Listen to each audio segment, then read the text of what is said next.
Chapter 3, Historical and Contemporary Family Diversity.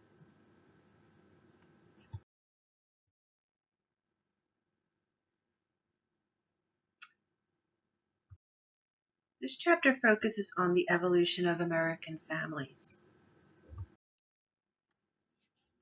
Since colonial times, through the golden 50s and until into the 21st century. And also we're going to see the impact of urbanization, industrialization, and immigration on the American family. Colonial families differed from modern families in social class, religious practice, and geography, but family roles and family structure were similar. Colonial families also had diversity, just like modern families.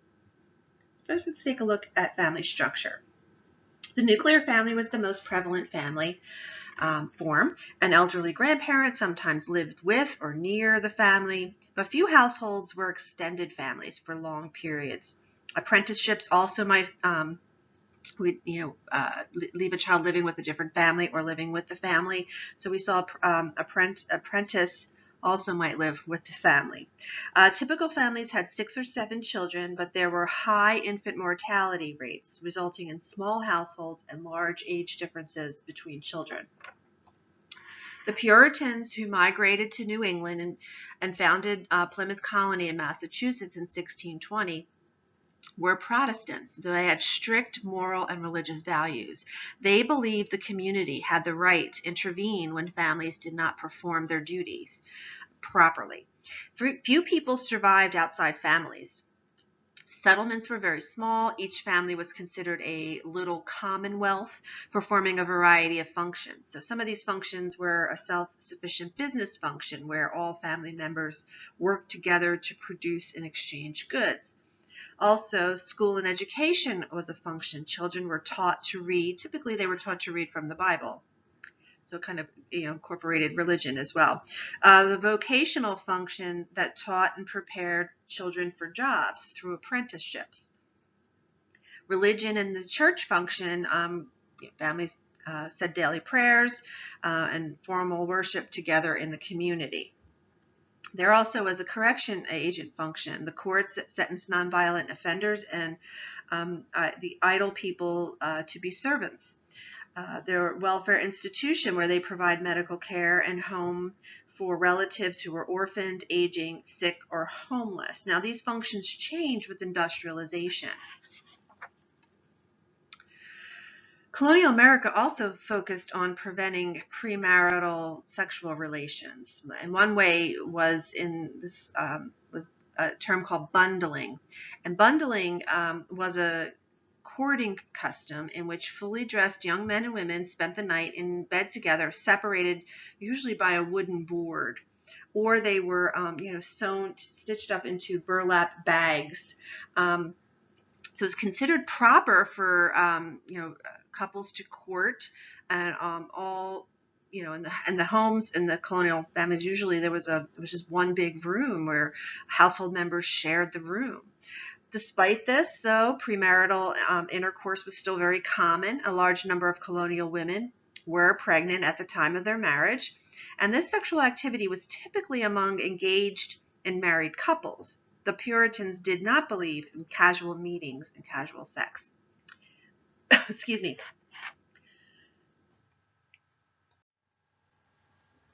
Non-marital births were very common at this time, but among women who immigrated to the southern colonies as either indentured servants or contracted servants, coming to the U.S. because they were poor, typically under age 15, alone, outnumbered by men, so very vulnerable to sexual attacks, especially by their employers. The Puritans also condemned adultery and illegitimacy because of the threat to family stability. If anybody remembers the reading the Scarlet Letter in high school. But newspapers publicly announced a straying spouse, especially if it was a woman. Although frowned upon, men's infidelity was often overlooked, even considered normal at the time. Also, women were responsible for the cost of bearing and raising out-of-wedlock children. Fathers' obligations were not enforced by the courts. Husbands and wives, typically they worked together to ensure the family's survival. Like modern society, they were expected to have strong relationships. However, inequality was a part of colonial American family life. Um, in terms of personal relationships, in general, women were subordinate to men. They were expected to obey their husbands. In New England, clergy often referred to male authority as government, and that women must accept the law. This is as law. In the southern colonies, husbands put down assertive wives. A woman's social status and her power and prestige in the community was based on the patriarchal head of household, husband, father, brother, or other male relative, like such as an uncle. Men and women typically shared responsibilities. They were also expected to show affection to one another and be faithful. Couples were instructed to be patient and help each other, especially when sick or distressed. In the Plymouth colony, women had the right to transfer property, obtain liquor and other business licenses. They were also offered protection from violent husbands. Divorce was permitted in a few cases by the local courts. Acceptable grounds were limited to things like desertion, adultery, bigamy, and impotence. Incompatibility was not considered grounds for divorce, although it was often recognized as a problem. So not until 1765 was loss of affection mentioned as a reason for divorce. This is when romantic love emerged as a basis for marriage. Men were responsible for the family's economic survival, being, they were expected to be industrious, hardworking, and ambitious. Husbands and wives often worked side by side. Men, women, and children all produced, cultivated, and processed goods for the family to consume. Women's work was intended to meet the needs of others. In fact, there was a guide that was written for women so they would know what their role was.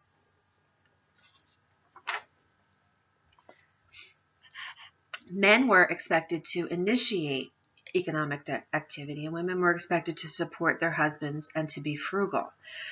Women often turned their homemaking activities into self-supporting businesses. So, for example, an unmarried woman, a widow, and those who were deserted by their husbands, they would wash others' clothes, mend clothes, turn their homes into schools or inns or restaurants.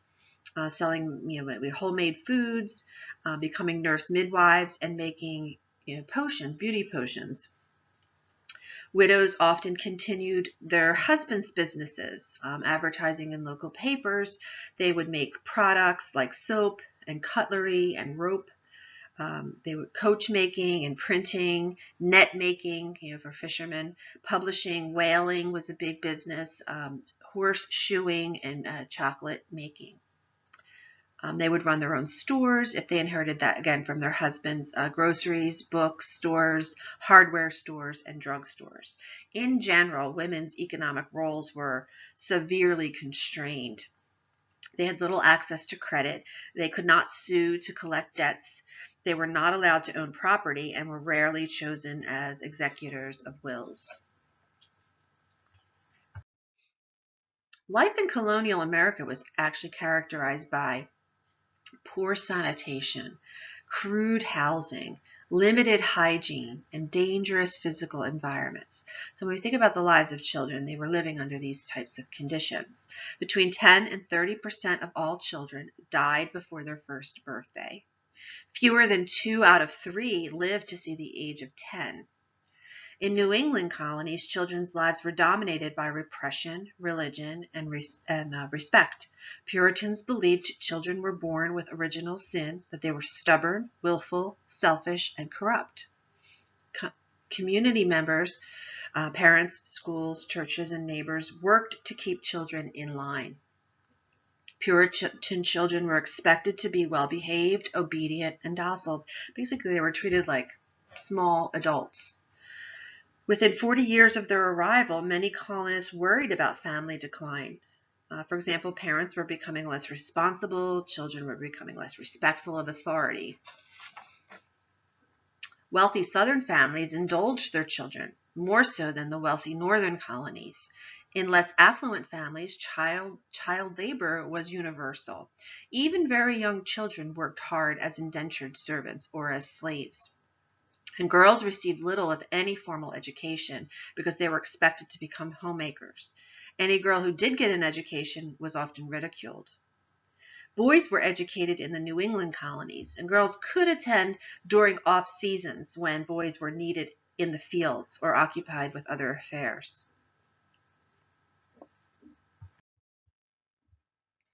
This is a set of rules for colonial children. It's interesting. Some of the things, never speak to thy parents without some title of respect as sir or madam.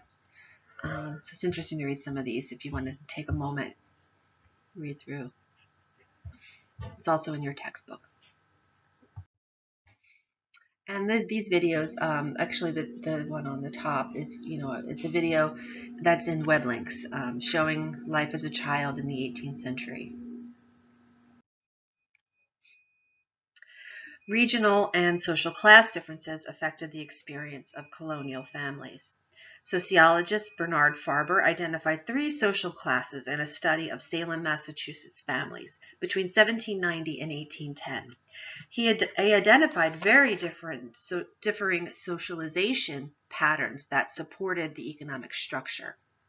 The first class is the merchant class, or the upper class. The patriarchs were shipping and commercial entrepreneurs. Family business was inherited in this class. Partnerships were expanded through first cousin marriage, very common.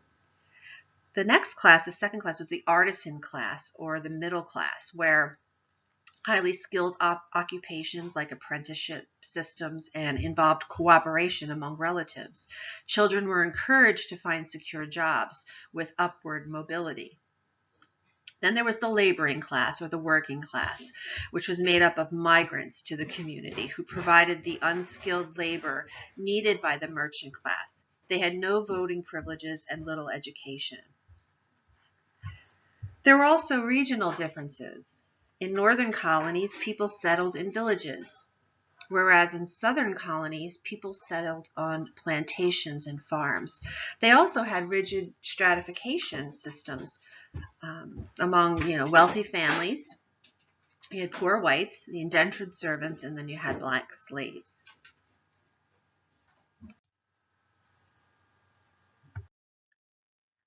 Next, we're going to take a look and see what happened when European explorers came to America in the 16th and 17th centuries. So American Indians, Mexicans were displaced by European explorers who invaded or came to North America in the 16th and 17th century. African Americans were the only people, except for those who had arrived to the colonies as servants and chose to be indentured.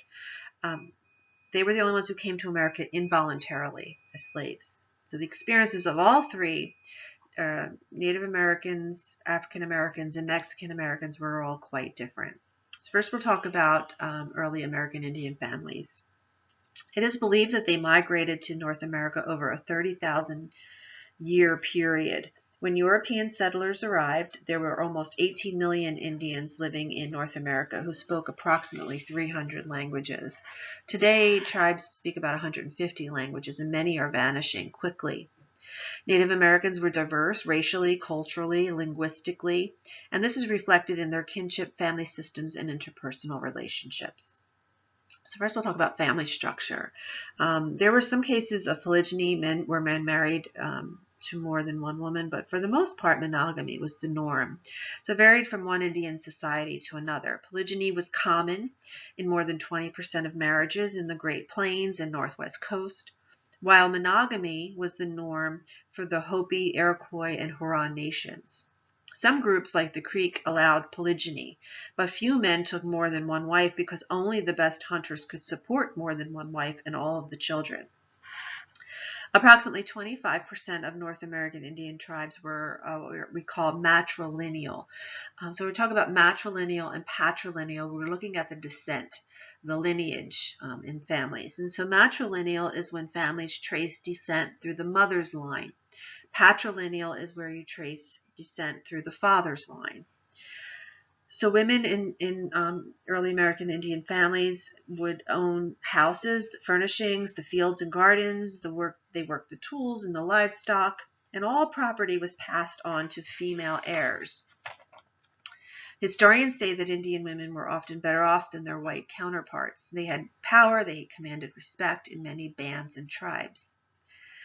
Women typically married between the ages of 12 and 15 after reaching puberty, and men married between 15 and 20 after proving their ability to hunt and to provide for a family. There were both arranged marriages and marriages based on love.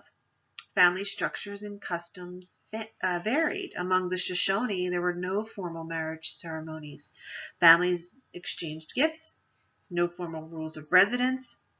But among the Zuni of the Southwest, marriages are arranged casually. The groom typically just moved into the bride's household. Divorces were easy among the Zuni and others. For example, if they wanted to divorce, typically they put the belongings outside of the home. If the wife is fed up with her husband, she would just put his belongings outside. And if the husband was dissatisfied, he would just go off hunting and not return. Among the Teton of the Great Plains, parents often arranged marriages, and some were based on romantic love. Marriages were often for a lifetime, but divorce was easy and fairly common. Men could divorce a wife for reasons like adultery, laziness, or excessive nagging. Both parties usually would agree, but a man could actually humiliate a wife by casting her off publicly at a dance or other type of ceremony. The children in most families were typically small. There was a high infant and child death rate. Also, mothers nursed for several years, abstaining from relations until the child was weaned. Childhood was a happy time. They were taught to be polite and gentle. Parents were generally kind and loving. Punishment was typically not physical, but it was more in the sense of, the boogeyman stories, or, rather than any sort of physical punishment. Grandparents were also, on both sides of the family, active in their role of educating children, telling stories and teaching values of the tribe. Puberty is also a time of a rite of passage, actually more elaborate for girls than boys. So these, typically there were ceremonies, community rituals, often even private family rituals as well. For boys, there was something known as the vision quest, which was a supernatural experience for some tribes. Young boys would fast and take ritual purifying baths in a small dome-shaped sweat lodge. And then the young boy would leave camp, going to an elevated location and wait for a vision to tell him of his responsibilities as an adult. Next is the impact of European culture. American Indian culture was negatively impacted, to say the least, by the French, the Spanish, the Portuguese, and British. In North America, Europeans exploited gold, hardwood, forests, fertile land, and fur. Missionaries were determined to convert the so-called savages to Christianity. They disregarded Indians' culture and beliefs. They tried to eliminate religious ceremonies and practices such as polygyny and matrilineal inheritance. Tribes also faced military slaughter, enslavement, forced labor, land confiscation, coerced mass migration, and involuntary religious conversions. By the end of the 17th century, so many American Indians in the East had died from diseases alone. Influenza, or the flu, measles, smallpox, typhus. They had no immunity against these diseases. By the 1670s, only 10% of the original Indian population of New England survived. At least 50 tribes became extinct. Many of you may have read about, the Trail of Tears. So there's many slaughters similar to that they've experienced. Even in the 18th and 19th centuries, ongoing missionary activity, federal land policies, and intermarriage with outside groups further reduced the Native American culture.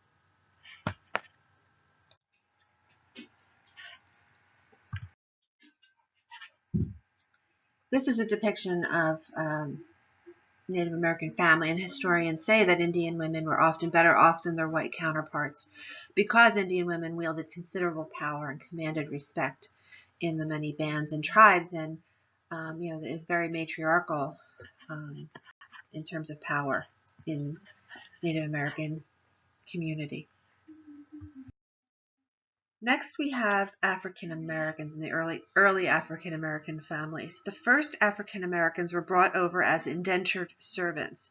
And indentured servants are people who paid their passage to the New World by working for an employer for a certain number of years. Usually a contract was drawn up. When the terms of service was up, they could buy land, marry, and hire their own labor. However, these rights were very short-lived. By the mid-1660s, the Southern colonies passed laws limiting their freedoms, prohibiting blacks from testifying in court. They could not testify in court. They could not own property, make contracts, legally marry, travel without permission, and congregate in public places. At this time, the slave trade grew in both the North and the South. Early statesmen, such as President Thomas Jefferson, publicly denounced slavery, yet privately he supported it. So it's a contradiction, to say the least. But it was part of the culture of the time. In terms of family structure, until the 1970s, sociologists and historians report that slavery emasculated black fathers, forced black mothers to become the matriarchs of their families, and destroyed the African American family. Historian Herbert Gutman found in his study of 21 urban and rural communities in the South between 1855 and 1880 that 70 to 90% of African American households were made up of a husband and wife, although they may not have married legally, or a single parent with her or his children. Among black women who were the heads of household, they had these positions because husbands had either died or were sold to another owner, not because they never married. They typically had only one or two children, and according to Gutman, in the 19th century, black families were stable, intact, and resilient. It is very difficult for a slave to find a spouse throughout the colonies. In the North, most slaves lived with their masters and were not allowed to associate with other slaves.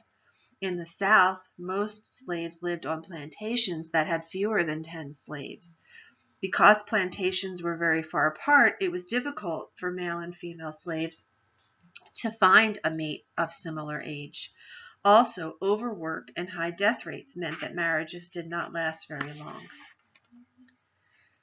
In order for slaves to remain on plantations, many owners actually encouraged marriage, even though it was not recognized legally, and to have large families. So no formal rules of residence. They could live with the family of the groom or bride or establish their own residence. Marriages yet were very fragile at the time because owners often separated family members through auctions. 35 to 40% of marriages ended this way. In studies of slave families in Mississippi, Tennessee, and Louisiana. Men could divorce their wives for adultery, laziness, or excessive nagging, as similar to the Native American families. Black scholars note that white, male, middle-class historians and sociologists have really misrepresented the slave family. They were not powerless. Adult male slaves provided important role models for boys. They also served as surrogate fathers to many children, both blood relatives and others. Black preachers who commanded respect in the community were also influential role models.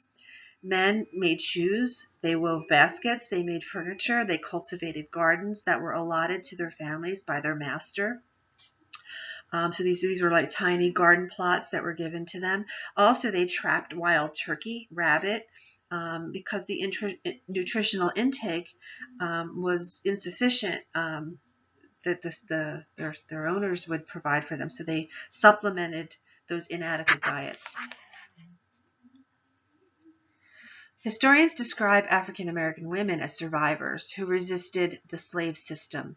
Mothers raised their children, they cooked, they made clothes for their families, they maintained their slave cabin, and they worked the fields.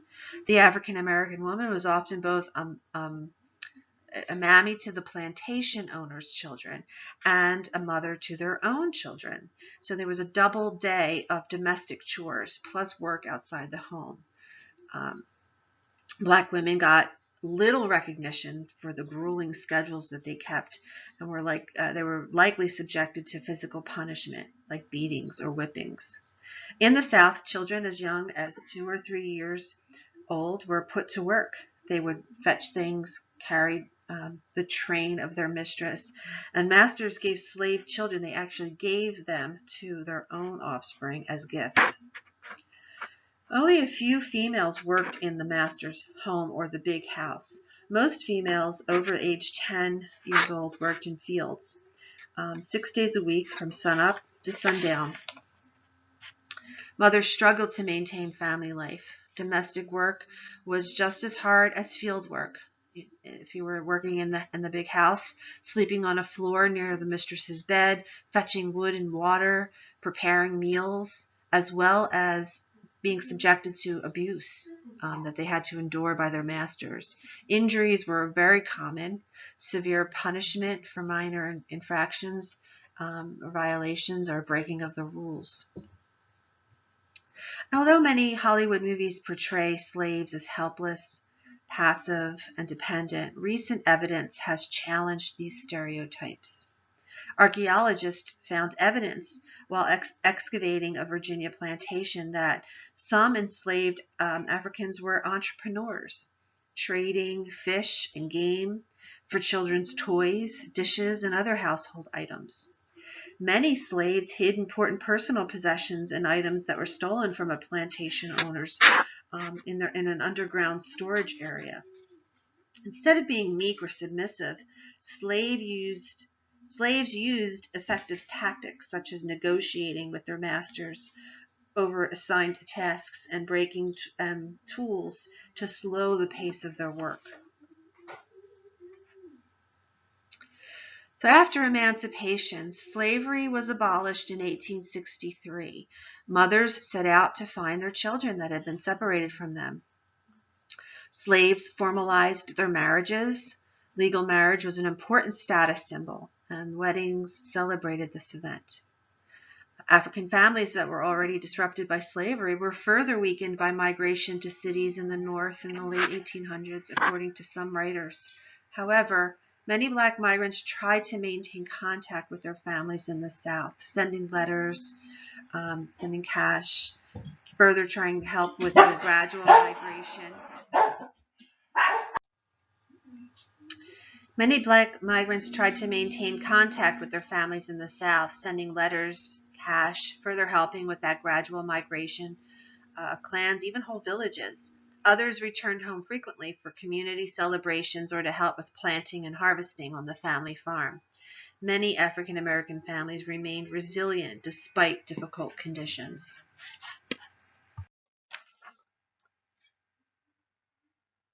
Several Black scholars have noted that white male middle-class historians and sociologists have misrepresented enslaved families.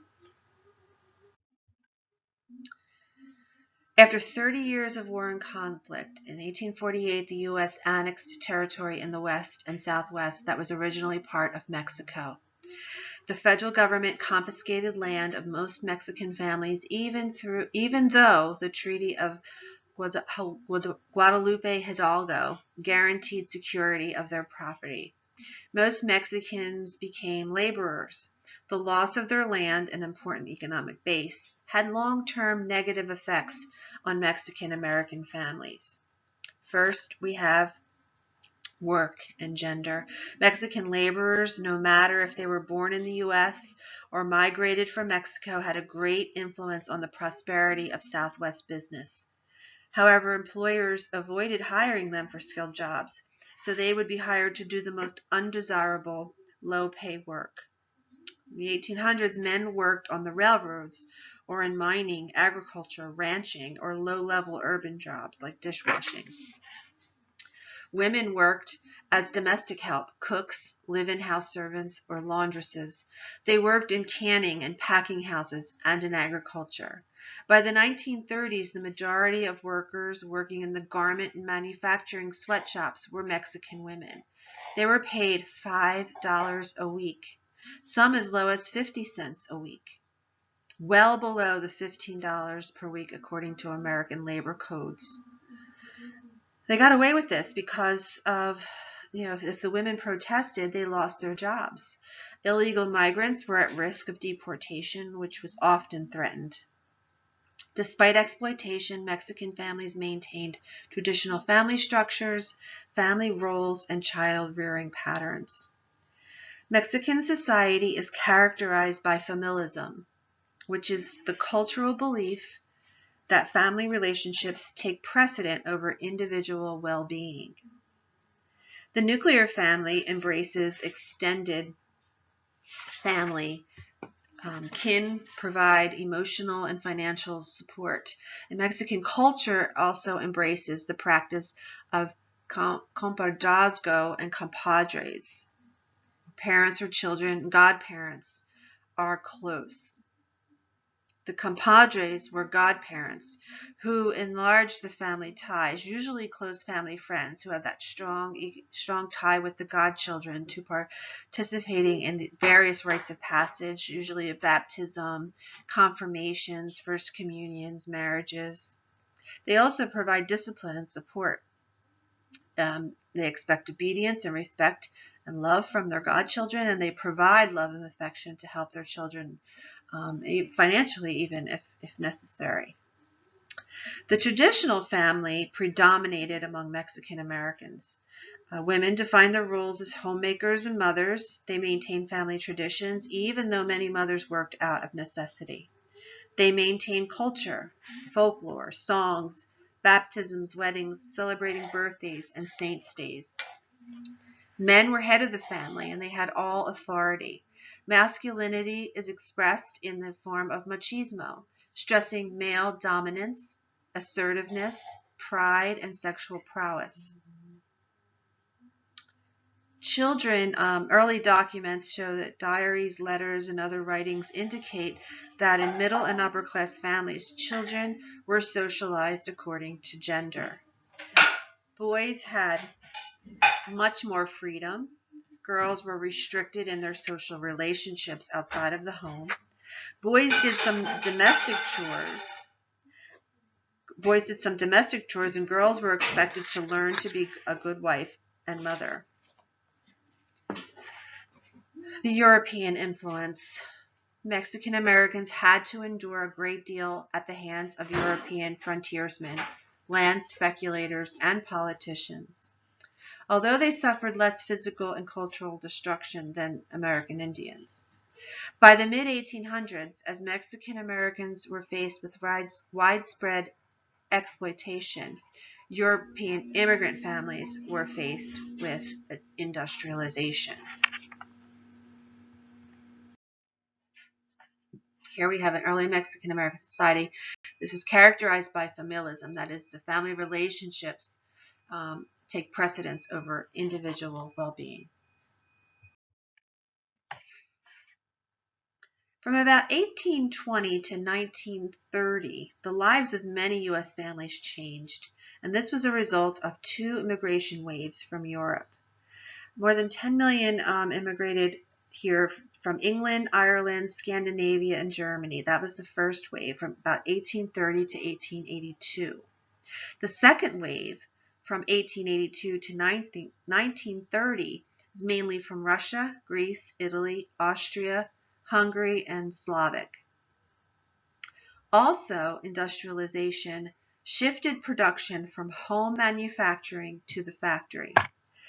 As the economic structure changed, a small group of white upper-class families prospered at the expense of the labor of immigrants and poor Americans. This put a great deal of pressure on families. Work outside the home was a necessity for immigrants, poor single women and mothers, and low-income family members in order to purchase goods and services. As new businesses, industries, and professions grew, it helped create a new middle class. Also, a new ideology among upper and middle class white families that was about the home, work, and the ideal of womanhood, or the cult of domesticity.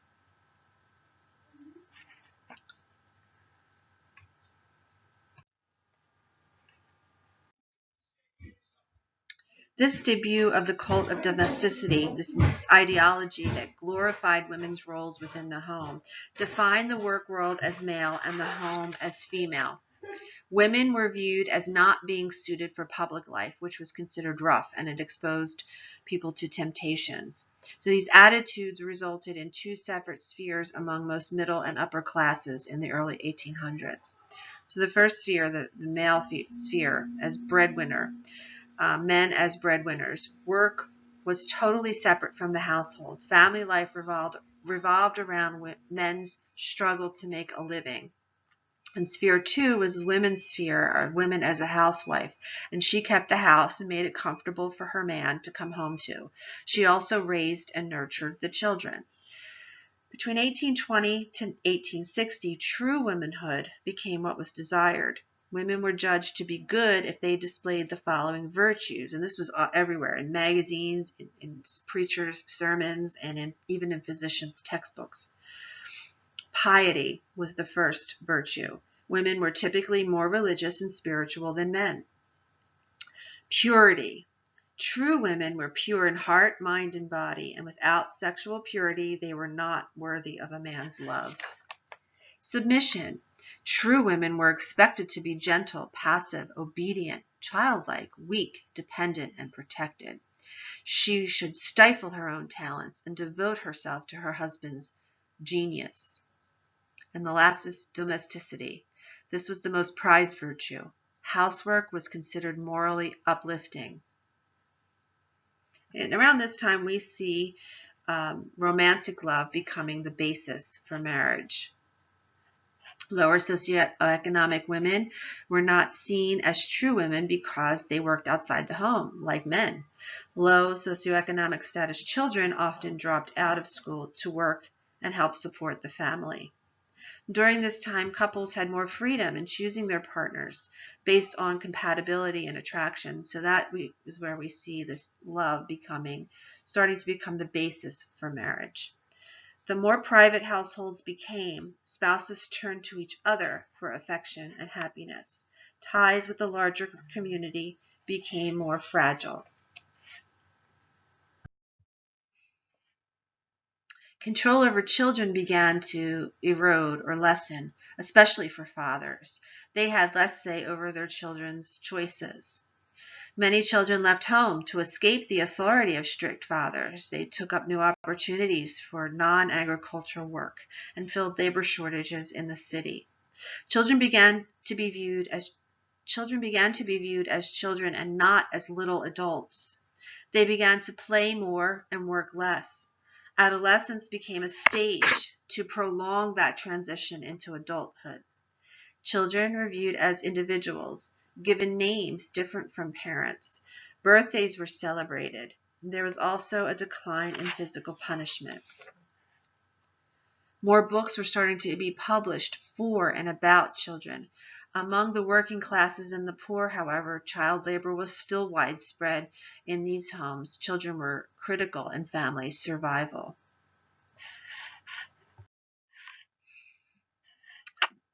Next, we have the impact of immigration and urbanization. Immigrants provided a large pool of unskilled and semi-skilled labor for the emerging factories. The first wave of immigrants were arranged by middlemen. In the 1800s, Asians were channeled to the railroads, Italians were channeled to public works and were strike breakers, and Hungarians were directed to the Pennsylvania coal mines. Many, if not most, immigrant families lived in poverty. Men's wages were low. Men married women who worked too. Men and women in certain ethnic groups took on specific jobs. For example, Italian women were more likely to reject domestic jobs, and they either did seamstress work at home or they did seasonal fruit and veggie processing. By the 19th century, a woman's occupation was tied to her race and ethnicity. Asian and African and immigrant women worked as launderers, food processors. They worked in the tobacco production and textile factories, while white women were stenographers, because they were or teachers, and because they were lucky enough to have had an education.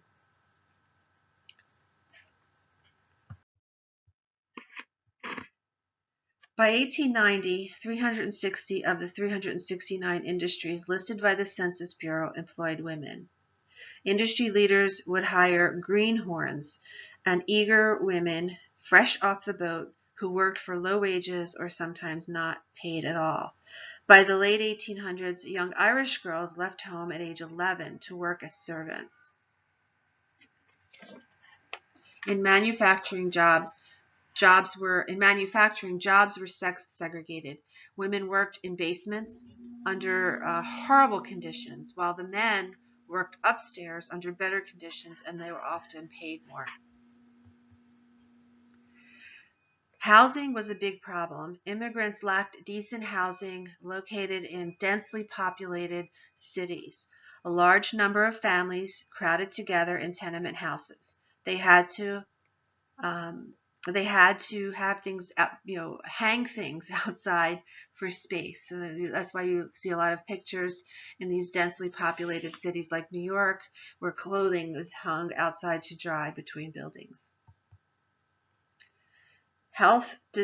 Disease and epidemics ran rampant.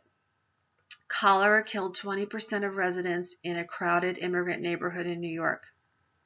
1/3 of tenement rooms had no ventilation, and many caught tuberculosis.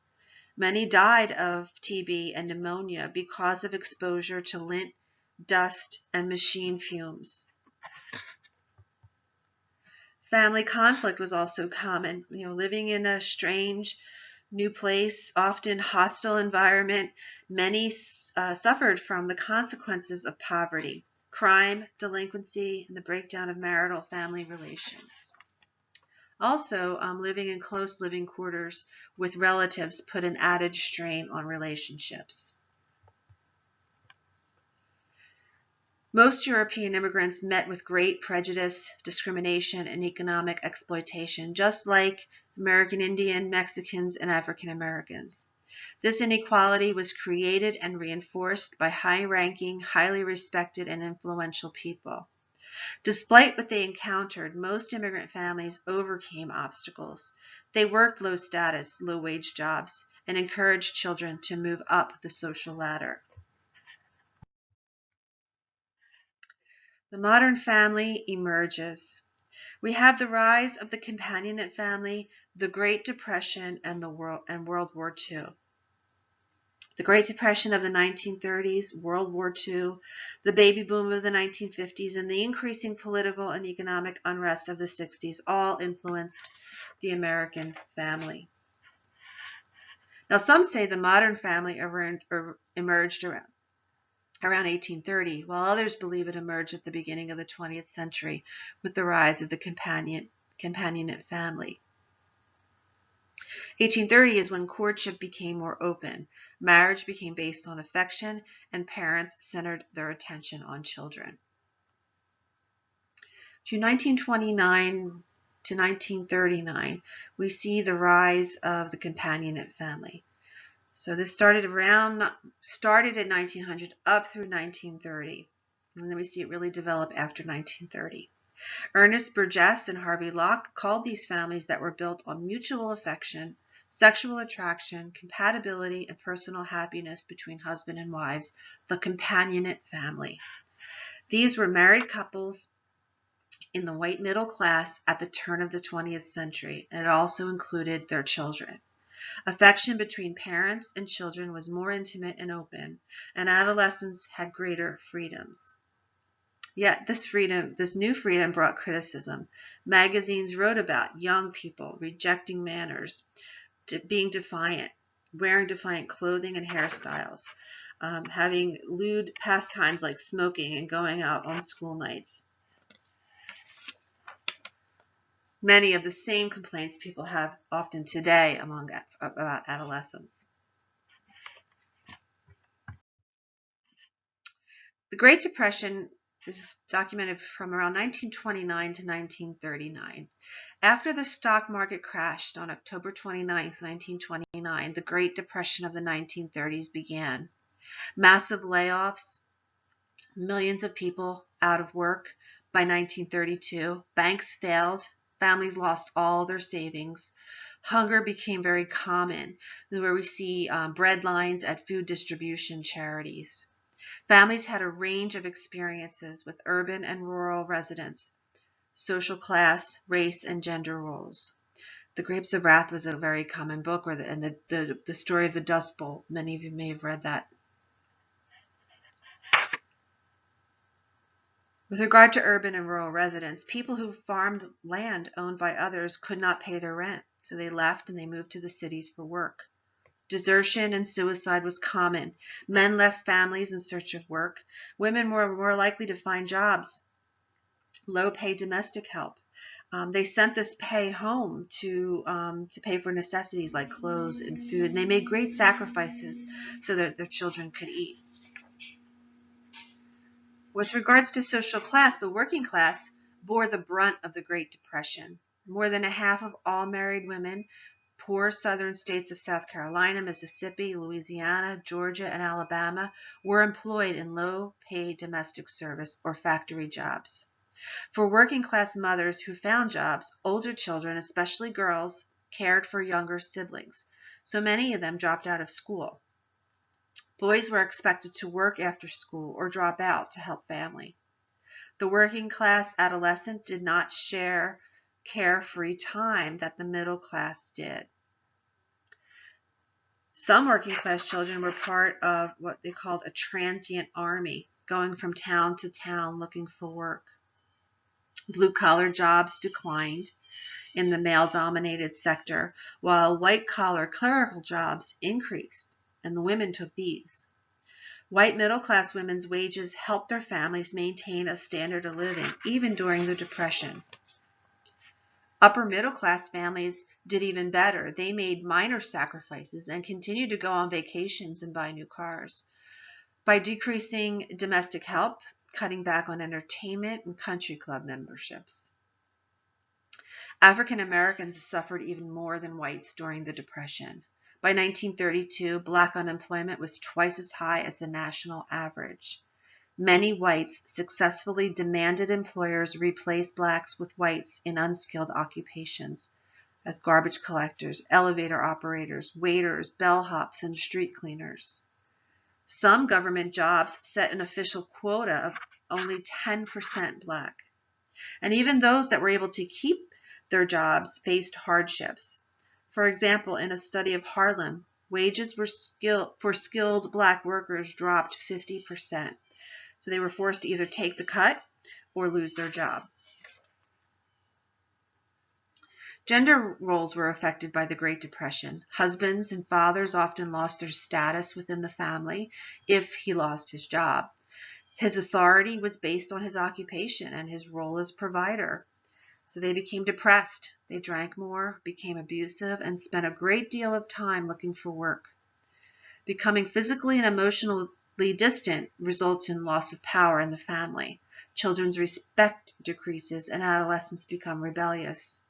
In 1932, an executive order that only one spouse could work for the federal government. So women were pressured to leave their jobs, and when women did work, the federal government gave lower pay rates. And here we have a depiction of the Great Depression in one of the bread lines.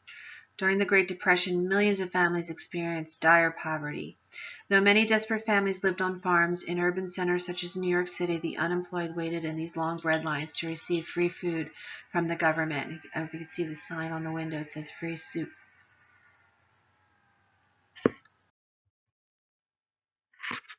World War II triggered even greater changes to the family and their work roles. Changes began after the U.S. entered the war in 1941. Because men had been drafted, workers were scarce in defense and manufacturing. In 1942, the Women's Bureau of the U.S. Department of Labor and organized women's groups prompted employers to to fill many jobs, especially non-traditional positions, with women. Women worked in shipyards, steel mills, and ammunition factories. They welded, dug ditches, and operated forklifts. For the first time, Black women were recruited into high-paid jobs, making some of the greatest economic gains of all women. Because of the labor shortage, this was the only time even working-class women were praised for working outside the home. Domestic servants and farm workers left their jobs for much better paying positions in defense and manufacturing. After rising slowly, divorce rates reached a new high a year after the end of World War II. In 1940, 1 in 6 marriages ended in divorce, compared to 1 in 4 in 1946. Economic independence for women meant they didn't have to stay in unhappy marriages. Some men who came back from war became alcoholics, placing a strain on marriages. The war, for some, postponed rather than caused divorce. Impulsive marriage. Young couples were matured during that separation, so they had little in common when they returned.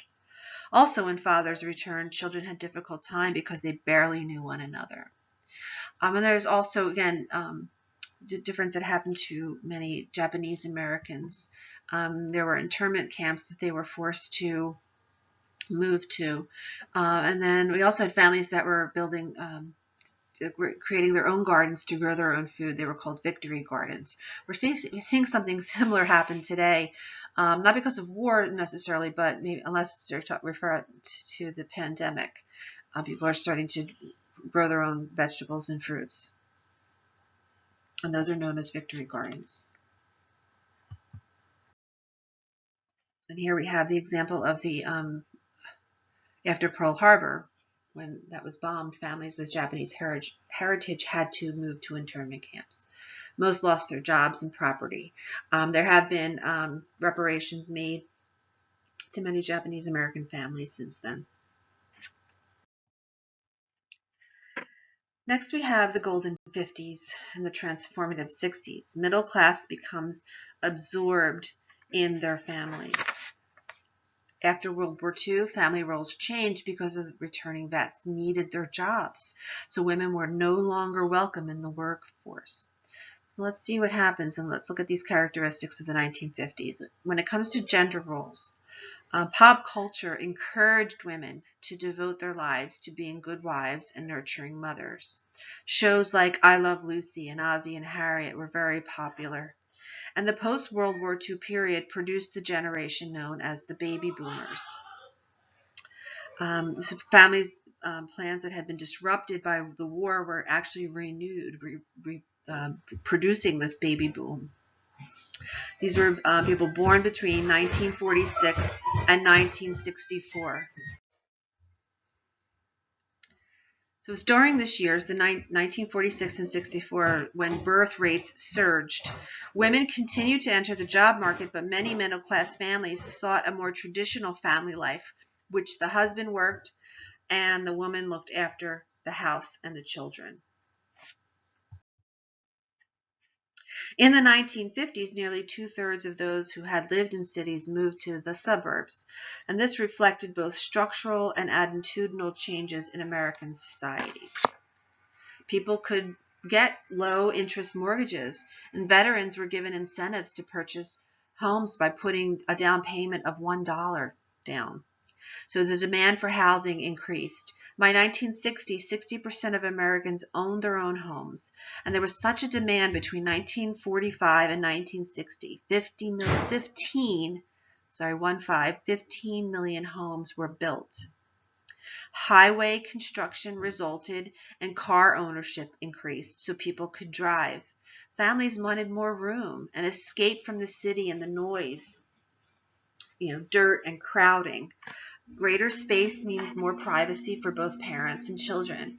So suburban life changed the traditional role of women. We became a society of consumers, and if you're able to click on the link, you see an illustration of the rise of consumerism. Self-saving, appliances, devices to help wash clothes and cook meals faster. So was this an idyllic decade, the golden 50s? People actually had fewer choices than they do today, and many family problems as well. Consumerism is limited to middle and upper class families. Those new appliances were created, helped create more leisure time. But there was severe discrimination. This was faced by blacks and other ethnic families in employment, education, housing, and access to recreation. Domestic violence and child abuse existed. Though widespread, it was invisible. It was kept to themselves. Shotgun marriages were also very prevalent because of premarital pregnancy. Young people, especially whites, were forced into these marriages, or they gave up their babies for adoption. About 20% of mothers had paying jobs, yet childcare was practically non-existent at this time. Open homosexuality was taboo because only heterosexuality was considered the norm. Alcohol and drugs was prevalent. Many people tried to escape from their unhappy lives. Since the 1960s, families have experienced many changes. Technology transformed how we communicate. Young people had greater access and are more influenced by pop culture. And social movements challenged traditional attitudes about family life. Even since the 1970s, we saw three major shifts that have occurred in family structure: gender roles and economic concerns. So in gender roles, we'll talk about the feminine mystique. With regards to race, we were increased racial equality and the civil rights activism around this time, and marriages really started to see an emphasis on individualized marriage. Families had lower birth rates and higher divorce rates in the 1970s as compared to 1950. Large numbers of women entered college and graduate school. By 1980, more people over 25 years old postponed marriage, and many who were already married delayed having children. Out-of-wedlock births, especially among teenagers, declined in the late 1990s. The number of one-parent or single-parent households increased dramatically. The number of dual-income families multiplied, as did the number of adult children who continued to live with their parents. By the 1980s, women's employment was becoming central to a family's economic advancement. Betty Friedan's The Feminine Mystique, written in 1963, criticized domesticity and documented great dissatisfaction among college-educated women who felt unfulfilled in the full-time roles of wife and mother. Her work had an impact on the women's movement, which in the 1970s and 80s challenged traditional gender roles. Men at this time began to feel less pressure to be the only breadwinner. Families were affected by numerous problems at the start of the 21st century. The stock market plunged in 2001 as a result of the dot-com bubble, which really started about 1997 through to 2001. Older people were forced to go back to work because they lost 50% of their retirement. Young adults were laid off from high-tech jobs and they worked minimum wage. The terrorist attacks of September 11th and the federal government funneled billions into homeland security and the war in Iraq. Healthcare costs were sky high. Mid-2008, the U.S. economy suffered a more severe stock market crash. Housing market was affected, home foreclosures, increased unemployment, and increased underemployment, which is where you may all be working but may not be making sufficient enough income to support the cost of living. And lastly, the U.S. wars in Iraq and Afghanistan cost taxpayers $3.7 trillion. And this resulted in family programs and services, especially for poor and working class families, to be cut. These are programs that affected special ed programs, after school programs. These were cut due to the cuts made in money from the government.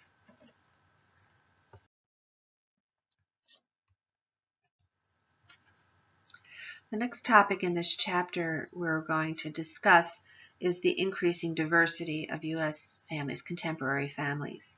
The U.S. draws people here from hundreds of nations, resulting in much of the racial and ethnic diversity we see in U.S. households today. The U.S. has more foreign-born residents than any country in the world. We see this in our changing immigration mosaic. The current population of foreign-born is smaller than it has been in the past. There has been a significant shift in immigrants' country of origin. For example, in 1900, 85% of immigrants were from Europe, but by 2010, only 12% were from Europe. Today, immigrants come from Asia, particularly China and the Philippines, and from Latin America, 53% from Mexico.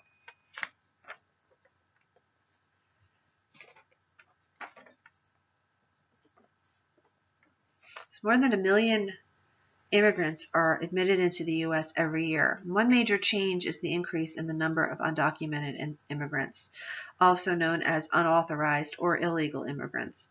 They make up 20% of all foreign-born, and most of all immigrants come to the U.S. for economic opportunities. Less than 10% arrive as refugees who are fleeing political, religious, or some other oppression. The undocumented immigration peaked in 2007. And since then has decreased as a result of deportations. They've doubled, more border apprehensions, a rapid decline in jobs since the recession, and laws that target undocumented immigrants, and a conversion to legal status in particular.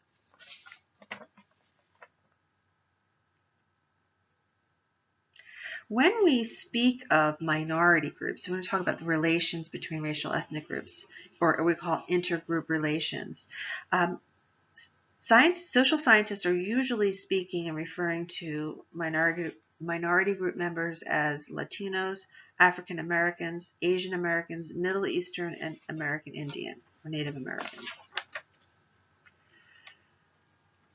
A minority group is a group of people set apart from the dominant group because of their physical or cultural characteristics, such as gender, sexual orientation, religion, or skin color.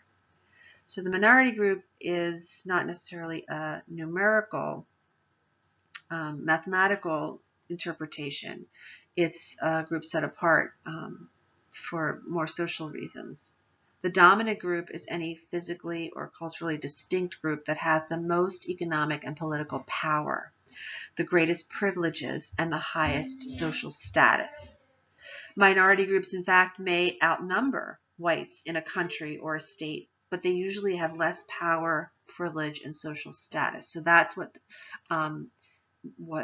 results in their minority group status, is the lack of power. And most whites are privileged because of their skin color, and we call this white privilege. Feminist Peggy McIntosh writes about white privilege, those everyday benefits that are often taken for granted. First, let's talk about some patterns of dominant minority group relations. Social science study these intergroup relations.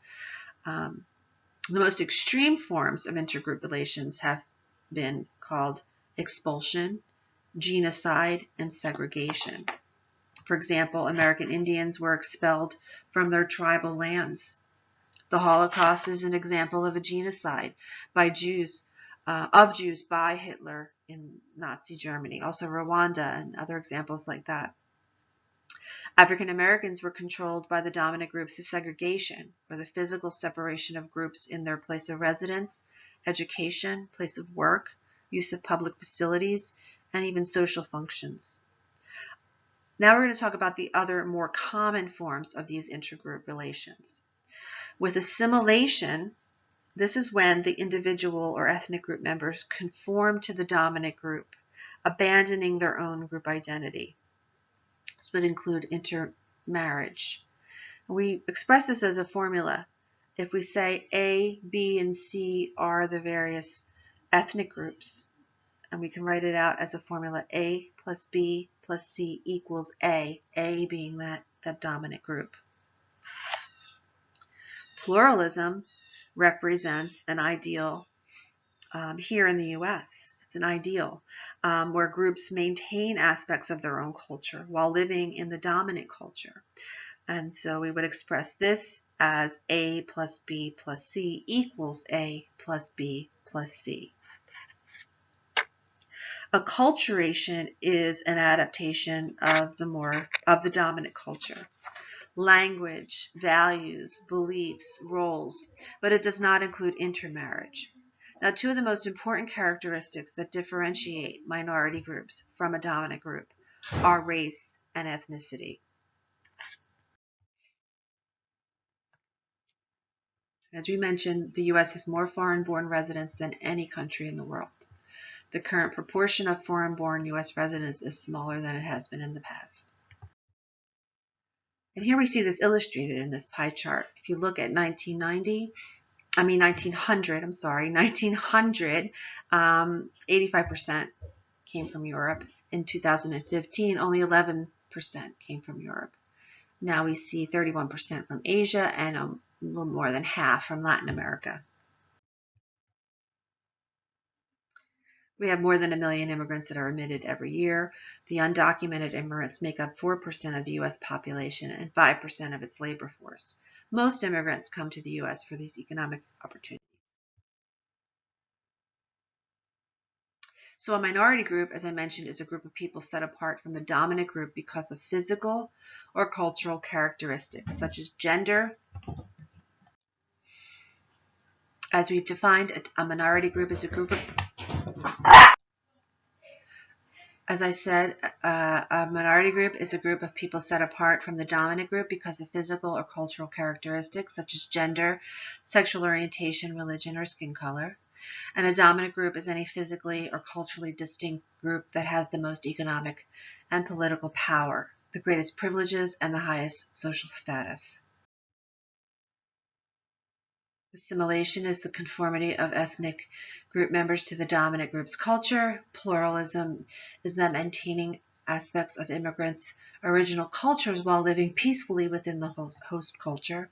And acculturation is adapting to language, values, beliefs, roles, and other characteristics of the host culture. In this next section, we're going to go over some definitions of as it relates to race and ethnicity and racial ethnic groups. We're going to define some terms: racism, prejudice, discrimination, both individual and institutional discrimination. First, race. A racial group refers to people who share visible physical characteristics like skin color and facial features that members of a society consider socially important. Race is not biologically determined. It is a social construction or a societal invention that labels people based on physical appearance. These physical characteristics, skin color, eye shape, are easy to observe and mark particular groups for unequal treatment. How we treat people, how they treat us. Ethnicity. An ethnic group refers to people who identify with a particular national origin or cultural heritage. Language, customs, food, traditions, geographic roots, and religion are part of cultural heritage. Ethnic groups include Puerto Ricans, Chinese, blacks and white ethnic groups such as Italians, Swedes, Jewish, Irish, and many others. Ethnicity can be a basis for unequal treatment, just like race. Racial and ethnic groups refers to people who have distinct physical and cultural characteristics.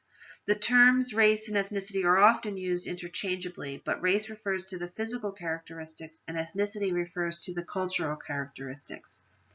Racial ethnic incorporates both the physical and the cultural. Describing this group has become complex because the government in the census allows people to identify themselves in terms of both race and ethnicity. For example, Latinos can check B or W for race and Cuban for ethnic origin. They also can write in an option. These choices create many racial ethnic categories. The labels people tend to prefer vary For example, Hispanic Latino. In 1976, the U.S. government used the word Hispanic or Latino to refer to characterize Americans tracing their roots to Spanish-speaking countries.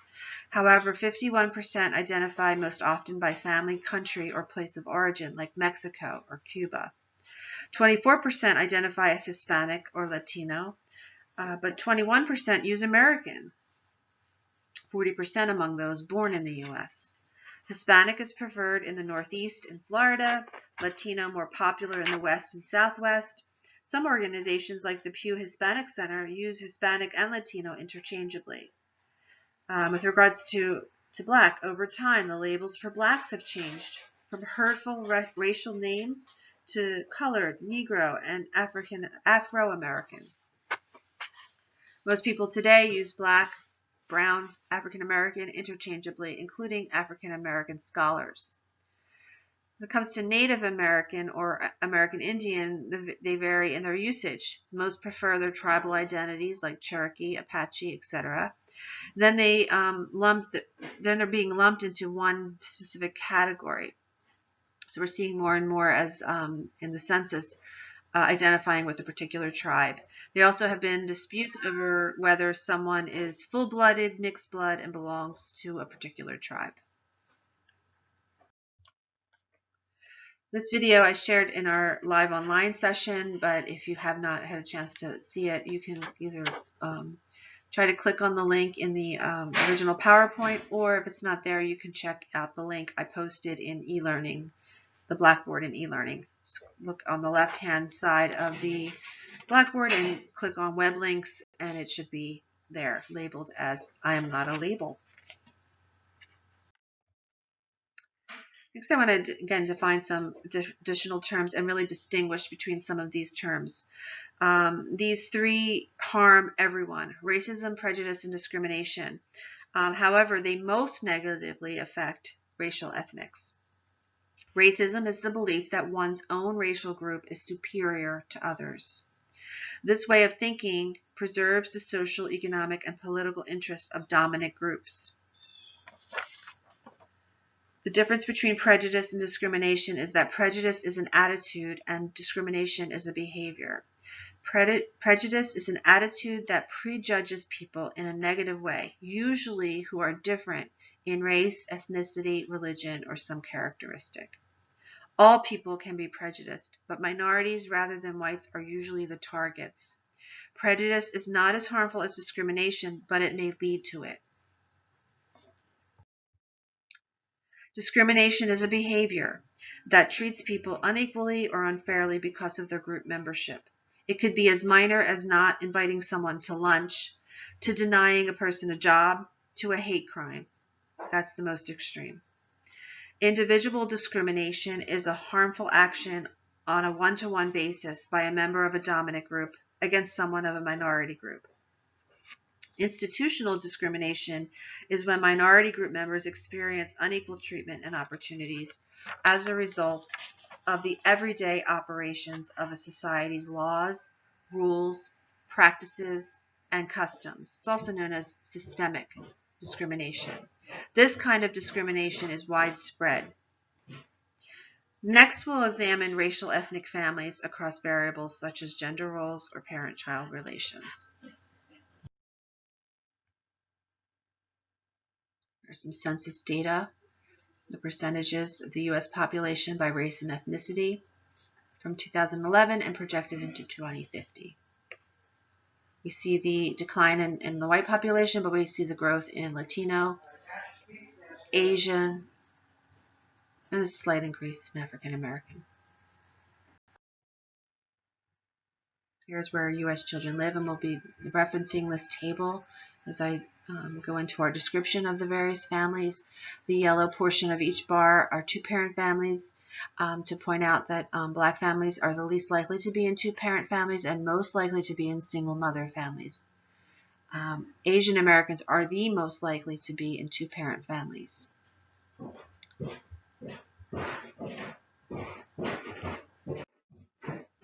And with regards to median household income by race and ethnicity, Asian American Pacific Islanders are the most likely to have the highest median household income. Blacks, African Americans are the least likely to have, the most likely, to rephrase that, the most likely to have the lowest median household income. First, African American families, contemporary African American families.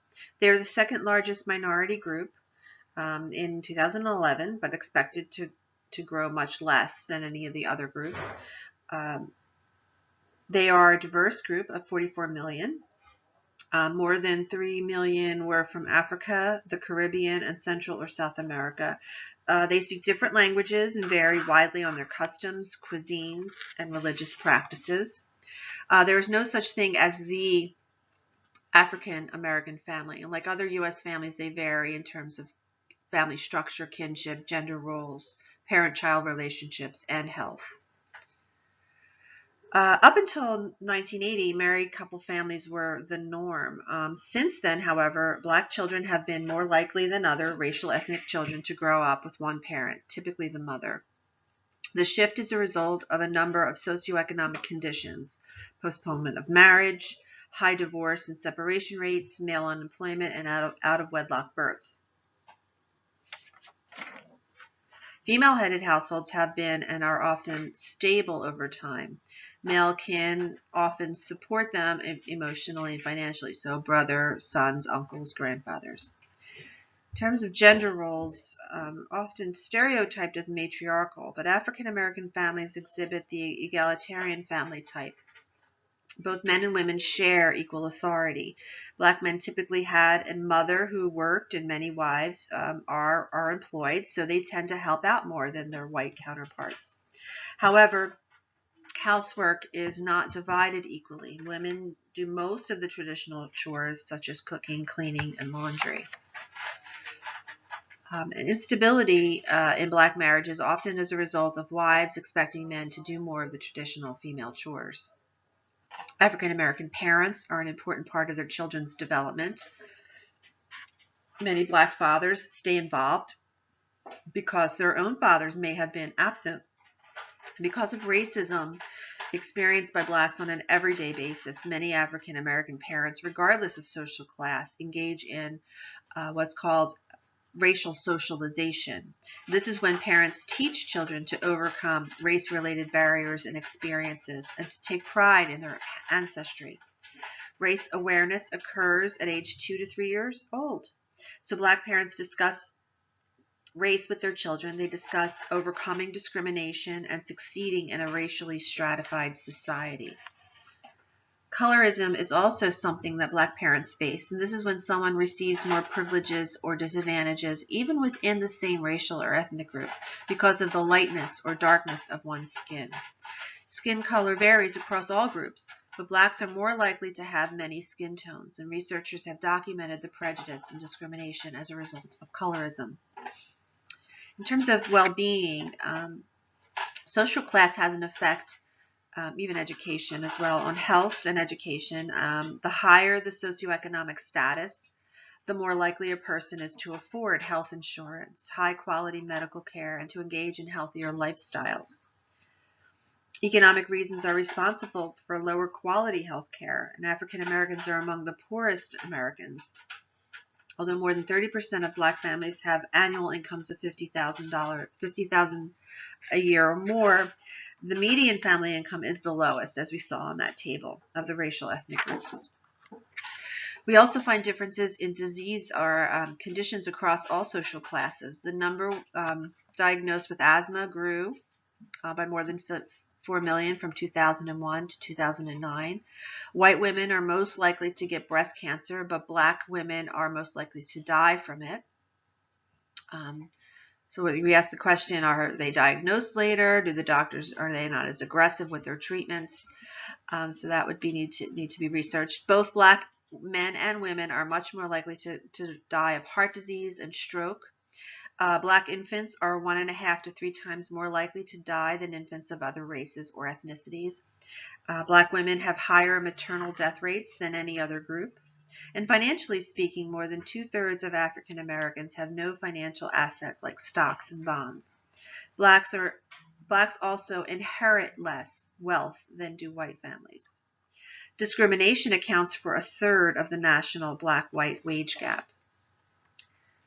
Now let's talk about the strengths. Black families have numerous strengths like strong kinship bonds, the ability to adapt family roles to outside pressures, a strong work ethic despite recessions and unemployment, the determination to succeed in education, and a spirituality that helps them cope with adversity. So very resourceful. Low-income Black families exhibit great coping skills. Churches and volunteer organizations assist in the poorest of communities. Next, we have contemporary American Indian families. And once thought to be vanishing, American Indians are experiencing higher birth rates, longer life expectancy, and better health services.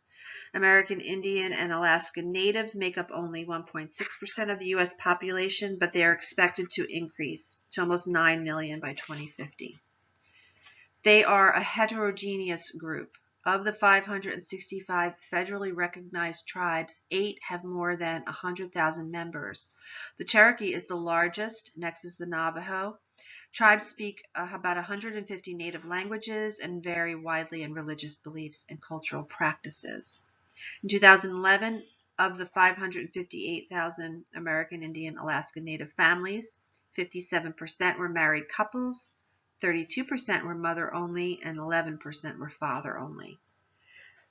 Families have a variety of living arrangements. There are large extended family households and also nuclear families, divorced parents and single-parent families, both on and off the reservation. Living in extended families provides assistance with childcare, money, transportation, emotional and moral support. But elders can also put a stress on living arrangements, criticizing their own children about the way to parent. And in many Indian languages, there is no distinction between blood relatives and relatives by marriage.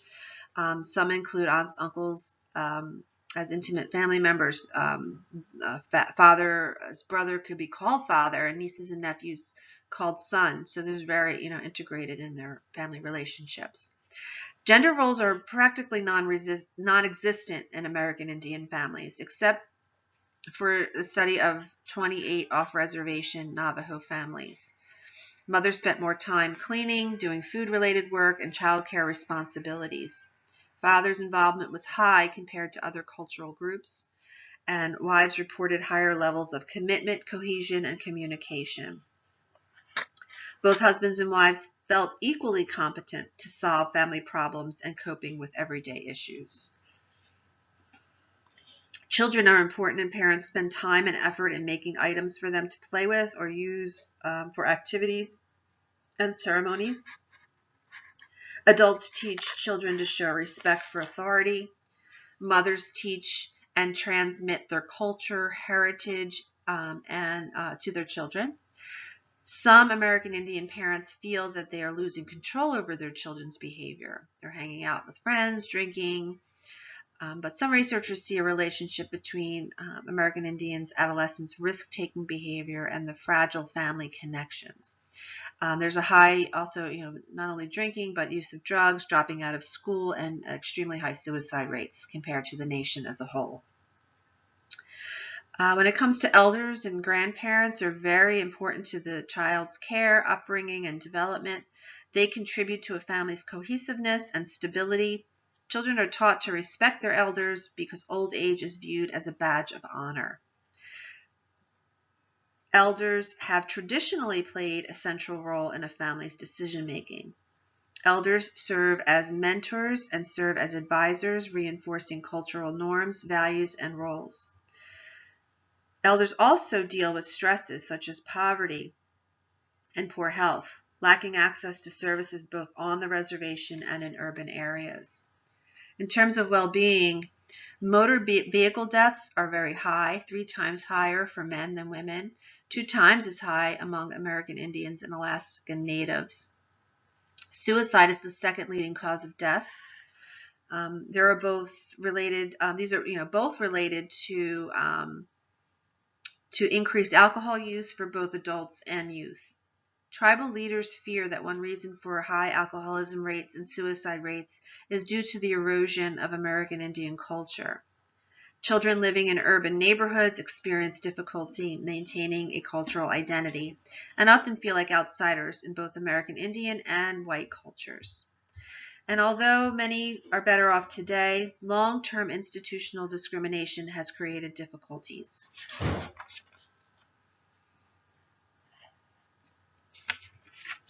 Some of the strengths that American Indians have made great economic progress through self-determination, maintaining the rights of tribes, despite many obstacles. A major strength of the family is known as relational bonding, which is a core behavior based on widely shared values of respect, generosity, sharing across the tribe, or the band, clan, or kin group. Spirituality is also a key strength in helping to sustain family identity and place in the world.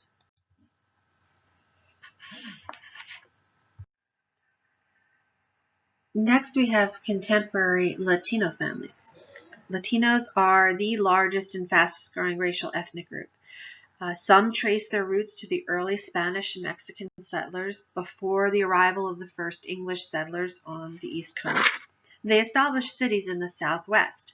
Others are recent immigrants or the children of immigrants arriving in the beginning of the 20th century in large numbers. Most are from Mexico, about 63%. And Spanish-speaking people vary widely in their customs, cultural practices, and cuisines. When it comes to family structure, the more recent growth of the Latino population is mainly due to births in the U.S., not the recent immigration. 68% of Latino children live in two-parent families, and family structure has adjusted based on the resulting shift in social norms, economic changes, and immigration patterns. For example, U.S.-born couples are more likely to divorce.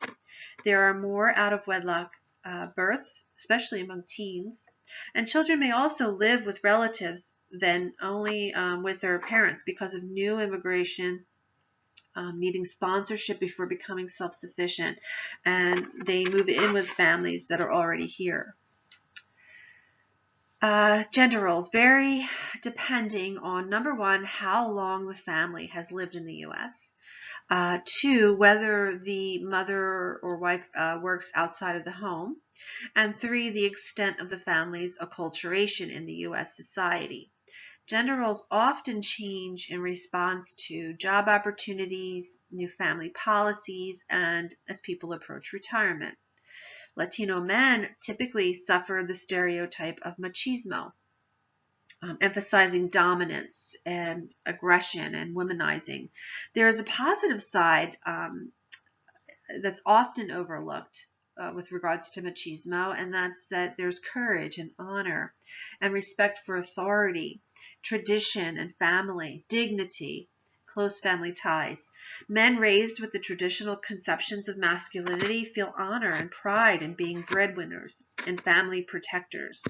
As a result, when they find it difficult to meet these expectations, they are at a greater risk of depression, substance abuse, violence, and they may not seek help for those things.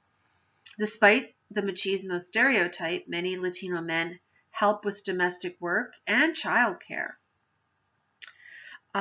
Marianism is the female counterpart to machismo. It's associated with Catholicism. Young women are expected to remain virgins until marriage, to be self-sacrificing, and girls are often supervised and monitored. But this may be more of an ideal than reality, since there are high rates of non-marital pregnancy among Latino teens. Many Latinos devote much of their lives to having and raising children. Mothers do most of the parenting. Fathers, when compared to white fathers, are more likely to supervise and restrict TV watching. They regulate the programs that their children watch, and they require that homework is finished before going out to play. Mothers are the primary socializing agent, teaching cultural values and ethnic identity. During the process of acculturation, first and later generations, parents emphasize that their children learn to speak English. They learn competitive values, and they acquire an education, all things that are necessary for moving up the economic ladder. For low-income neighborhoods, however, acculturation may result in high rates of delinquency and crime among Latino adolescents. And middle-class Latinos who have acculturated into the U.S. societies tend to be more permissive in raising children, just like their white counterparts. Many Latino households have relied on familialism and extended families for emotional and economic support. The majority have said that relatives are more important than their friends. Familialism refers to those family relationships, and they share in the cooperation. They take these relationships take precedence over one's personal needs and desires. For example, during economic trouble and family sickness or death, familialism helps families keep it together and decrease the chances of stressed parents taking it out on their children in more negative ways, like being excessively punitive or verbally and physically abusive or unpredictable. Many Mexican American families survive because of the emotional and financial support of their kin who arrived in the U.S. before them. So familialism is more common among more recent immigrants, and it helps the recent immigrants cope with everyday stresses, discrimination, of unemployment, and learning to survive in a new culture. Extended families exchange a wide range of goods and services. And so these are members and relatives that, like godparents and close friends, and they provide things like elderly care, child care, temporary housing, personal advice, and emotional support. Chain migration is a concept that is practiced by some Mexicans, and they are helped by those already in the United States. They help their friends or family find jobs, housing, who have left Mexico in following them. So that's why it's sort of a chain in migration. Extended families' importance varies according to social class and residence. For example, those Mexicans in the higher socioeconomic status classes who live with or near family, they are more likely to provide money or goods. So really it helps those who, benefits those who have the extended family. In terms of family well-being, Latinos are less likely to have health insurance than any other racial ethnic group.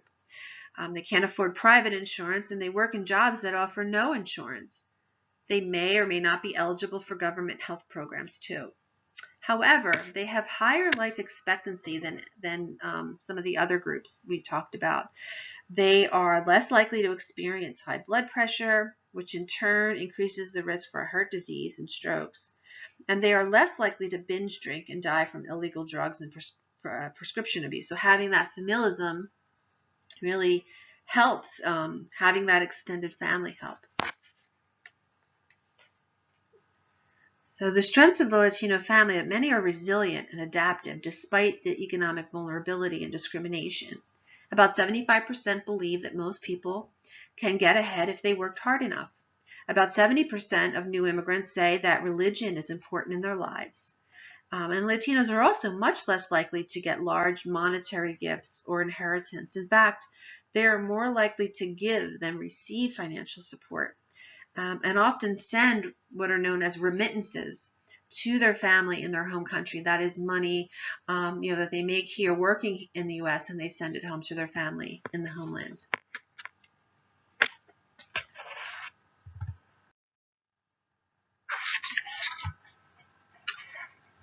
Next, we have contemporary Asian American families.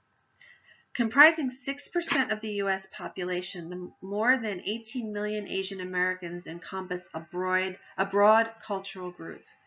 They come from at least 26 countries in East and Southeast Asia and South Asia. And the East and Southeast Asian countries include China, Taiwan, Korea, Japan, Vietnam, Cambodia, and the Philippines, and South Asian countries such as India and Sri Lanka.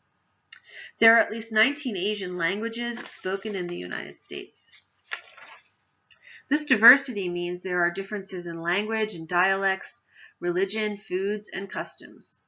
Asian Americans also include native Hawaiian and other Pacific Islanders from Guam and Samoa. Chinese are the largest Asian American group. Next is Filipino and Asian Indians.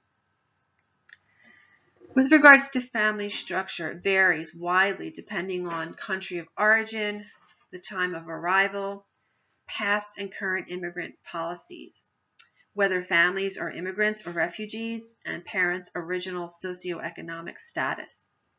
In 1882, we had the Chinese Exclusion Act, where Immigrants and Naturalization Act of 1965 abolished that quota system. So they really, the Chinese Exclusion Act put restrictions on Chinese immigration, and then the Immigration and Naturalization Act abolished that quota system. Average household size varies across group from a high of 5 among Hmong to a low of 2.4 for Japanese. Most Asian American children live in a two-parent household. They are also more likely to live in multi-generational family households, where the parents, children, unmarried siblings, and grandparents live together. Female-headed homes are much less common. They have the lowest rate of non-marital births, and 2/3 of unmarried mothers are U.S. born, not recent immigrants. There is a strong emphasis on the family among Asian Americans. They have high marriage rates and low divorce rates. 54% say having a successful marriage is one of the most important things in life. Gender roles are traditional, but they vary according to social class, the country of origin, and the length of residence in the United States. 67% of Asian American adults say that being a good parent is one of the most important things in life. Parents sacrifice for their children, and they expect what is known as filial piety in return. Filial piety is respect and obedience toward one's parents. Strongest family ties are between parent and child and not between husband and wife. Parents exercise more control over their children's lives than do non-Asian parents. Guilt and shame is used instead of physical punishment. They keep children in line and reinforce children's strong obligation to the family. There is an emphasis on academic achievement, and they have a reputation for being strict and demanding. When it comes to well-being, Asian Americans seem healthier than any other racial ethnic group. They are more likely than blacks or Latinos to have health insurance. They have the highest life expectancy rates, 81 for males and 87 for females. 81 years of age, that is, and 87 years of age for females. They have the lowest rates of obesity, heart disease, and stroke deaths, vehicle-related deaths, suicides, and homicides that are drug-induced. Deaths and deaths due to AIDS. They're all much lower. High socioeconomic status is the main reason for better health and well-being. They have the highest median household income. They have the highest education levels. They are more likely to be concentrated in highly skilled occupations and high-paid occupations like information technology, science, engineering, and medicine. The most successful are Asian Indians. 70% have at least a college degree. Asian Americans are often referred to as the model minority because of their economic and educational success. They've experienced the success despite discrimination. Asian American families include stable households in which parents encourage their children to remain in school and often personal support that reduces the stress produced by discrimination, and this leads to better emotional health. Although Asian American families are changing, 2/3 still say being a good parent and having a successful marriage is very important.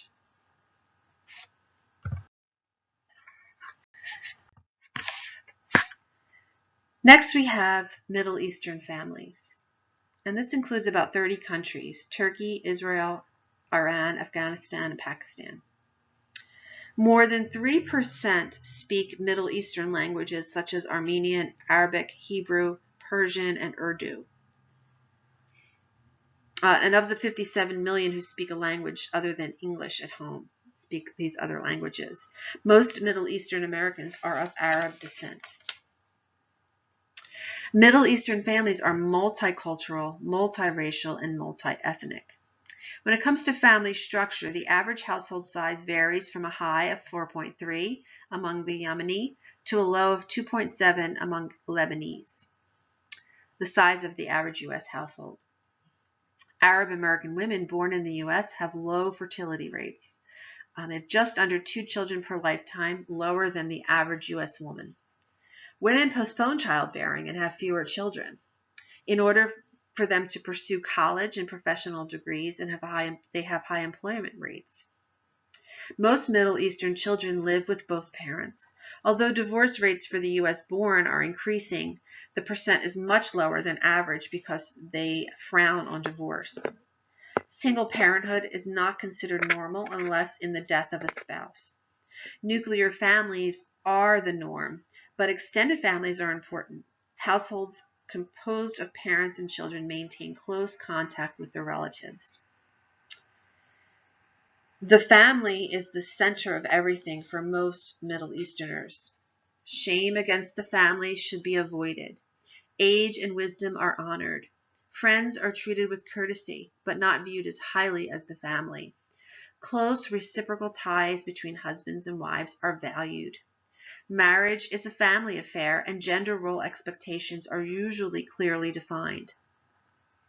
Marriage is what we call endogamous, favoring unions between cousins in some groups and in general between people from the same national group. Endogamy is when you marry within your group.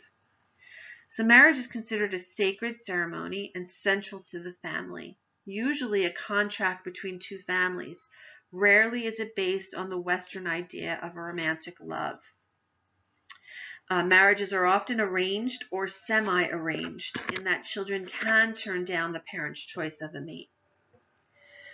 Middle Eastern culture has distinct gender role expectations. Men are socialized to be the family's providers and to protect the wives of children and family and female kin. The husband is the highest authority and has final decision on family issues. He supports his family and makes these decisions that promote family well-being. A good wife takes care of the home and children. She is the anchor for the family's identity. She obeys her husband and gets along with her in-laws. She does not challenge her husband, especially in public. She does not work outside the home, especially when the children are young. Although men have many privileges, women have considerable influence and stature at home and in child rearing. The wife should always act honorably and never embarrass or humiliate her husband and relatives. Premarital sex and extramarital affairs are out of the question because of the shame they bring to family and kin. Gender roles are changing, as many Middle Eastern women must now work outside the home out of economic need. The Arabic saying, to satisfy God is to satisfy parents, is prominent in the raising of children. Satisfying parents means following family customs and traditions, respecting one's cultural identity, and living up to gender role expectations. Strong bonds exist between parents and children. Parents teach children to feel responsible towards siblings and parents, and they are taught to be respectful to aunts, uncles, cousins, and grandparents.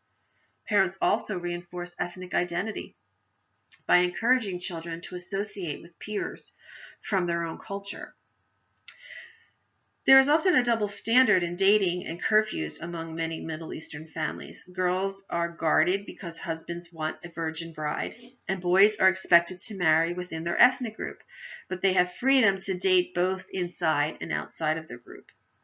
Girls are expected to perform traditional domestic chores and serve men. So this double standard often creates conflict between daughters and their parents. Middle Eastern teenage girls who spend time with American friends fight against the restrictions on dating. So in terms of the well-being, Middle Eastern Americans tend to be better educated and wealthier than other Americans. And because of generally higher education levels, the proportion of U.S. Arabs working in management jobs is higher than the U.S. average. Not all are successful. In 2008, the proportion of U.S. Arabs living in poverty was lower than the general population, but it increased for single mothers. So what are some of the strengths of the Middle Eastern family? Well, Middle Eastern Americans cope with prejudice and discrimination because of their strong ethnic ties, close family ties, and religious beliefs, securing children to their communities. Most importantly, many Middle Eastern families have extended kin networks and relatives on whom to count on during difficult times.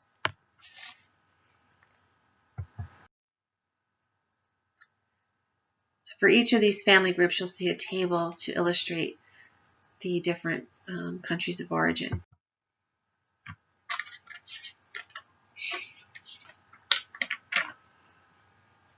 So there are strengths of racial ethnic families. They have the shared historical trauma, but they have great resiliency in the kinship bonds that they have established, the ability to adapt their family roles, the strong work ethic and determination to succeed. Those strong identities, even in the spirituality, have helped with the resiliency of racial ethnic families. Next, we have a growing number of Americans who are biracial or multiracial, and we're going to talk about interracial and interethnic families. In the 2000 census, it allowed for people to mark more than one race or ethnicity for the first time on the census survey. And this generated about 126 categories and combinations. In 2010, 97% of Americans reported being only one race, but almost 3%, nearly 9 million people, self-identified as being of two or more races. Native Hawaiian Pacific Islanders were most likely to identify as being more than one race, and almost a third reporting two or more races was Latino. In terms of interracial and interethnic dating and marriage, interracial and interethnic marriages reflect exogamy, or marrying outside of one's particular group, outside of one's racial group, outside of one's religion, outside of one's things outside of someone's age group. So you're marrying outside of your group, exogamy. And these numbers have increased slowly. Laws against miscegenation, which is marriage or sexual relations between a man and a woman of different races, existed in America as early as 1661. It wasn't until 1967 in the U.S. Supreme Court's the Loving versus Virginia decision that anti-miscegenation laws were overturned nationally. But not everyone is happy. In 1958, only 4% of Americans approved of black-white marriages, compared with 86% in 2011. A large majority, 63% of Americans, say that they'd be fine with a family member's marriage to someone of a different racial or ethnic group. Some reasons for intermarriage variation. The increase of racial ethnic variations in intermarriage rates are due to a number of interrelated factors, both micro and macro level. Proximity. First, we tend to date and marry people we see on a regular basis. So living in racially ethnic mixed neighborhoods increases chances of meeting and socializing with other racial ethnic people. Also, socioeconomic status. Intermarriage can improve one's social standing. First of all, when minority women marry white men who have lower education levels than the women, it increases the male's socioeconomic status. And secondly, the higher one's social class, the greater the likelihood of intermarriage for the most part. Then we have the availability of potential spouses. People often marry outside of the racial ethnic groups because of scarcity of eligible mates within their own group. There is a larger pool of eligible mates because of immigration of Latinos and Asian. That means less intermarriage since 1990. Then we have acculturation, and this affects intermarriage rates, but is also related to the availability of potential spouses and attitudes. In other words, Those families who have been in the country for 4 or 5 generations have acculturated and are generally more accepting of intermarriage than new immigrants, plus the small pool of eligible mates.